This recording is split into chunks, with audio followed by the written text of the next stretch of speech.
Hi, welcome back, guys. Welcome back from the break. You're here with Ray Smith, Sandra Johnson, and Danielle Johnson of the Johnson Smith Indy Realty team. Got it right this time. We're here with Josh R.C., who is the Director of Operations for Rigo Pest Prevention. So with the summer and the heat, we're talking about the bugs that come in, and we're seeing a lot of ants, which are not fun in themselves. I noticed yesterday when I went out into my yard that they were starting to make their way back over. And the really bad one, the cockroaches, they're back. You know, that is the one thing that, I mean, the rest of the bugs, I don't like bugs. But when I see a cockroach, I immediately call and I'm like, my house is infested. I got to get it taken care of. I can't have one. And of course, that has not happened in the last couple of years since I called Rigo. But what are we seeing right now? Well, I'll tell you, just about every year we have, kind of a flare up as the spring ends and the summer starts with some particular pest that just becomes almost, cataclysmic.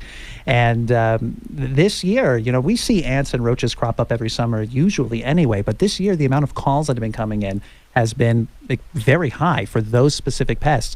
And that's largely going to be tied to the fact, it's no secret that we had actually quite a wet winter this last year. Yeah. And while I think that kind of early on in the year we reaped, we reaped that in termites, we're now reaping that as that soil dries out due to with ants and roaches, where those colonies have just exploded in size.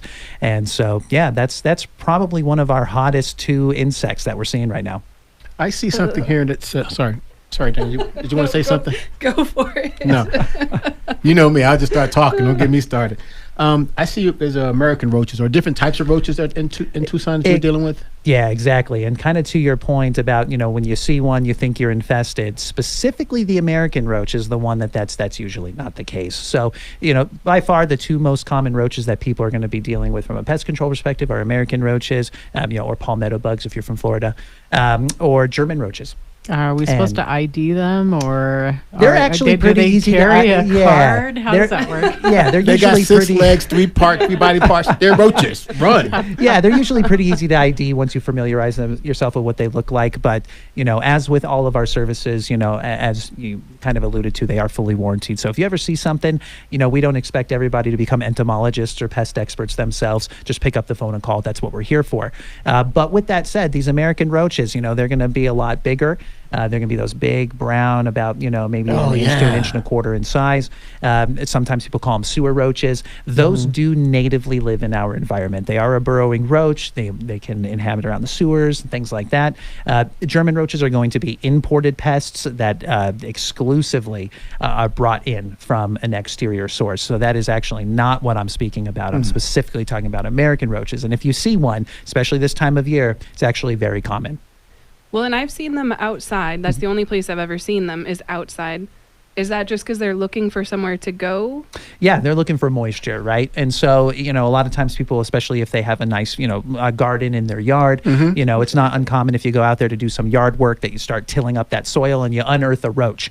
That's going to be where they're kind of moving around. And so as the temperatures really heat up and we're kind of going without rain, any sort of moisture in the desert, you're going to see that activity encroach on the home. And that's where they're getting in kind of small cracks and crevices and getting into the house looking for moisture and food.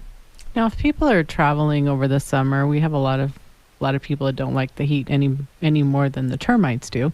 What should they do in the house to kind of set it up for that non-occupancy time? Yeah, absolutely. There's two aspects to this. The first one is going to be more of an integrated pest management approach, and then the other is going to be a more chemical approach. On the one hand, I think having your house inspected thoroughly to make sure that things like weep screens, door jambs are, your door jambs are nice and tight.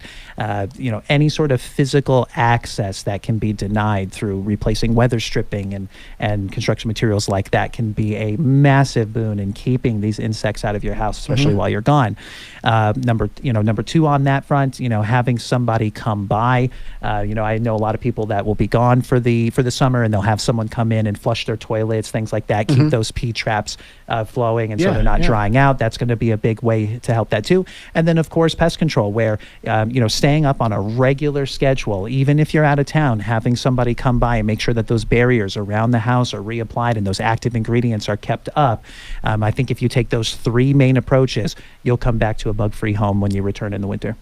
And we're talking about specifically about the ants and the roaches. Does Sure, your sure. general treatment cover those particular pests? Absolutely. So those both fall under the category of general crawling insects. So they are covered by just general pest control. With that said, there's a lot that people can do at home without applying chemical. And in fact, I would take the stance that I highly recommend not running down to your Home Depot or Lowe's and getting some, strong, insect killer that can actually exacerbate the problem, as it is disruptive and it's a repellent. So it actually moves the insects around instead of actually killing the colony. Okay. Really, what I would recommend is cleanliness, sanitation. Ants in particular are looking for proteins and sweets depending on the species, and so making sure your kitchens are clean, your garbage is thrown out. Wait a minute, are you calling me an ant? I look for sweets and stuff like that too. Hey, what's going on with this, man? I identify with that too. Hey, what's up with that? Ant-Man. We have Ant-Man.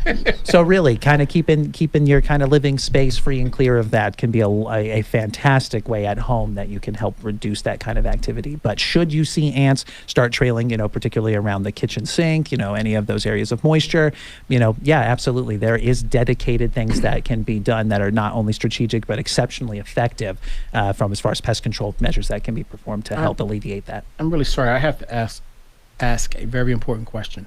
You talked about 2 type of roaches, the American and the German. Yes. I want to know which one is the best. The best? The American. Okay, I just making sure. Yeah. I'm good now. I'm good now. Yeah, okay. I've been to Germany. I love the food. I love the beers. But I wanted to make sure we knew which roach was the best. I need to know. It is. You certainly do not want German roaches in your home, I promise. And you said that if there's an infestation, it probably is the German roach that you're dealing with. Typically, yes. So that is again, that's an imported pest that's brought in from exterior. So they they kind of nest deep inside the house directly. And once you have like an infestation of German roaches, you have to have a very specialized pest approach to take care of that from the inside of the home. That is an example where you're coming inside and using chemicals inside the home. So if someone's in a situation where they're in a townhouse, apartment, a condo, and they're sharing kind of a wall with a neighbor, how easy is it for you guys to maintain that space when you've got maybe someone who's not treating on the other side of the wall? Yeah, so that is a tricky situation, and it really kind of depends on, as far as the living situation, as far as is it HOA controlled or not. In a lot of shared living communities, especially if the HOA does contract with a pest control provider, a lot of times it can be a simple matter of really being aggressive with whoever manages that program to say, hey, I've got this issue. They come in and treat. It's not going away. I'm confident that it's my neighbor. Maybe we can do something about that and get in. When you're dealing with a townhome setup where you're dealing with an owner of one, you don't know the other, there are things that you can do to help alleviate that, but sometimes it can be very tricky, and there may need to be conversation struck up with maybe neighbor complimentary inspections to kind of see what we're dealing with. Nice. But more often than not, it's usually apartments that have the most significant problems there. And I like that you brought up the complimentary inspection, because you guys do come out and do that as a free service for people to have you take a look and offer your recommendations. Yeah, no, absolutely. And again, I think that the best tool in your toolkit against any sort of pest problem is knowledge. Being aware of what your situation is good, and that's what we're here for, is just to equip people with the knowledge to help solve their problems, and inspections are always free. Awesome. Okay, we're listening to the I Am Real Estate Show. That was so exciting. I forgot that we got to keep going. Sorry about that, Josh. You're listening to the I Am Real Estate Show on 1030 AM The Voice. We'll be back with more of Josh Arce, who is the Director of Operations for Rigo Pest Prevention. See you on the other side, guys.